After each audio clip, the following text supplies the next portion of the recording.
defense expert from New Delhi. Thank you very much. Now we stay in the region. India's Air Force Chief has made the inaugural landing of a military transport aircraft at a new airbase near the Himalayan border with China, as per reports. Air Chief Marshal A.P. Singh landed a C-130J on Wednesday at the Mud Nyoma Air Force Station in Ladakh. Located around 13,000 feet above sea level, the base, India's third key station in the region, is just 30 kilometers from the line of actual control with China. The airbase is capable of fighter jet operations, and experts say it strengthens India's strategic position near both China and Pakistan. Despite a recent thaw in ties following a 2024 border pact, mistrust persists with ongoing troop deployments and infrastructure buildup on both sides. India and China share a disputed 3,800-kilometer border and fought a war in 1962. The new airbase highlights India's continued focus on securing its high-altitude frontier.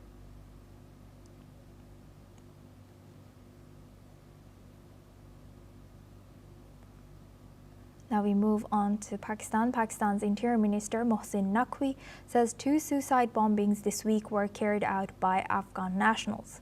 He has identified both attackers during a live parliamentary session. One bomber struck a police patrol outside the court in Islamabad, killing 12 people and wounding 27 others. Another targeted a military-run school in South Waziristan, killing 3 before a 24-hour clash with soldiers. Naqvi has blamed the Afghan Taliban for supporting militants and said Pakistan repeatedly raised security concerns with Kabul. Tensions with Afghanistan remain high, and Islamabad also points to India's alleged role, which New Delhi denies. The attacks highlight ongoing instability along Pakistan's border and the long-standing threat from the Pakistani Taliban. Now for this discussion, we welcome retired Major General Anuj Mathur. He's a senior defense expert, joins us live from New Delhi. Thank you very much, Major General, for joining us today. Welcome to NewsX World. Now, looking at this, how did these recent attacks reflect the evolving threat landscape along Pakistan with Afghanistan, and how could continued Taliban-linked violence affect Pakistan relations with Afghanistan and broader regional security dynamics? Thank you very much. The fact of the matter is that Afghan-Pakistan relations are not a new aspect which has come up. They are age-old, and the fundamental cause of the strained relationship is the Durand Line. This is the Durand Line was created by the British and to demarcate the boundary between British India and Afghanistan many years ago, 1893 if I'm not wrong. And since then this thing has been carrying on. But the fact on ground is that the Pashtun population lives on either side of Durand Line, and that lot, which is basically a part of Afghanistan, has never accepted Durand Line as the international boundary. That is the fundamental core issue. Unless the core issues addressed, their relationship will continue to remain what they are. Having said that, now the current situation is actually directly dependent on what had happened a few years ago when the American forces had left Afghanistan in a hurry, and they had left behind billions of dollars worth of warfighting hardware and equipment. At that point in time, it was the Pakistanis who thought that their own people have come into power in Afghanistan, and Afghanistan actually has become an extended, strategic depth as far as Pakistan is concerned. However, today they are having all the troubles with the same Afghan Taliban. It is because the way they've handled the later issues. Now, and when I say later issues, is when the Tehrik-e-Taliban Pakistan started doing its acts in Pakistan, they continue to blame it on Afghanistan. Exactly the same thing they are doing even today. Now, I'm not trying to sound biased, but the fact of the matter is Tehrik-e-Taliban Pakistan is a creation of Pakistan. They add Pakistan as a suffix to their organization, and they claim themselves to be Pakistani, then they are doing things within the premises of their own, so to say, country. Now, the second issue which has come up is that their activities have now increased, and Pakistan feels, maybe right, maybe wrong. I wouldn't make a positive comment on that.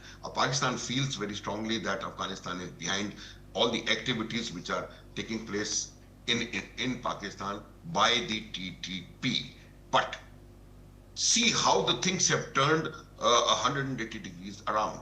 The same the Afghan Taliban, which were thought to be Pakistan's creation, actually they are Pakistan's creation. Their external affairs minister has studied in Madrasa in Pakistan. So are many others as far as the Taliban are concerned.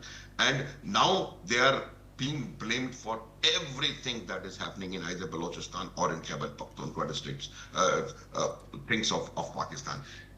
The blasts that have taken place. Initially, if you recollect, the TTP, Tehrik-e-Taliban in Pakistan, had owned the responsibility for those blasts. Then after a day, the thing had turned around, and the Pakistani external affairs minister, or whatever minister he is, he says that it has been done by the Afghans.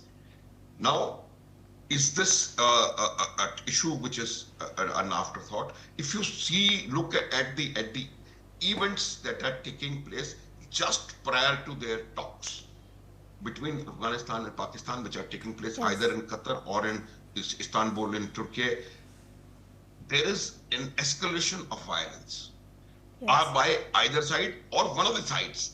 So is this that similar kind of an escalation which is taking place before the talk was to take place in Istanbul, the third round, probably the last round, which I have my question marks whether that eventually will succeed or not. But the issue is that situation on the Afghanistan-Pakistan border is getting worse, and there is a need. This can only be resolved by a dialogue. You have to create conditions for the dialogue to take place, and thereafter you can try and resolve it. If you continue to keep blaming each other and keep intensifying the activities on either side of the Durand line prior to talks or immediately after the talks, it is not going to take you anywhere. And Major General, as you highlight that their relationship has not been good for a long time, and they blame others. In this case, you mentioned Pakistan blames Afghanistan or even India for its problems, and that you do not see it improving. Today, we saw that Pakistan has granted lifetime immunity to their president and army chief. Do you think these changes could affect, or how could it affect Afghanistan-Pakistan relations if it could? And what implications could this amendment have for Pakistan's geopolitics with Afghanistan or neighboring countries? I will tell you one thing very clear. Pakistan is a country which has had 4 direct bouts of military rules: Yahya Khan, Ayub Khan, Ziaul Haq, and Pervez Musharraf, and 3 suspensions of their constitution. Pakistan as a country is quite used to military way of controlling things. The earlier military rules or the martial laws were when the military generals actually got hold of the power.